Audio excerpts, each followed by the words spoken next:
Le magazine Les Rendez-vous de l'Environnement, produit et diffusé sur nos antennes, a pour objectif la sensibilisation des populations à la restauration du couvert forestier.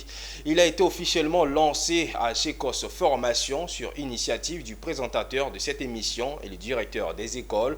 L'objectif est d'inviter les étudiants à un comportement éco-citoyen et les emmener à contribuer à la restauration de la forêt en Côte d'Ivoire.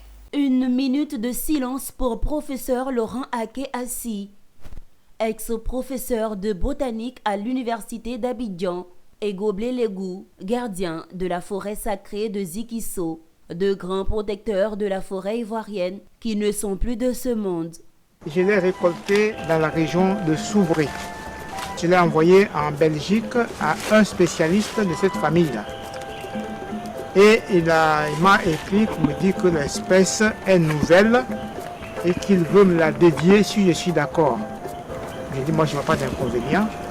Donc la plante a été décrite et elle m'a été dédiée en 1975 sous le nom de Crotonogynopsis Aké-Assi. Ici nous sommes ce qu'on appelle en français le lieu sacré. En français, le lieu Ici, sacré. c'est un lieu sacré. Voilà. Le lieu du sacré. Donc, chez nous, le mot qui correspond, c'est Djir. Djir. C'est la maison de Dieu.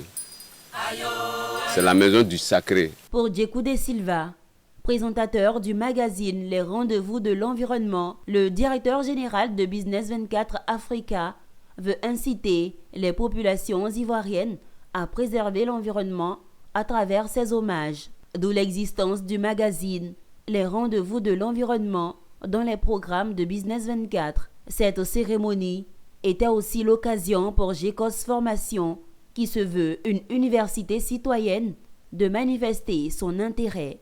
Pour les deux conférenciers, Djekoudé Silva et Aka Hubert Etienne, c'est le 2 mars 2024 que le lancement officiel du magazine Les Rendez-vous de l'Environnement aura lieu à Gécos Formation, suivi d'une visite au domaine béni d'Alia Fleur et du reboisement d'une parcelle dans la forêt classée dans Guédédou grâce à la Sodefort, Société de développement des forêts.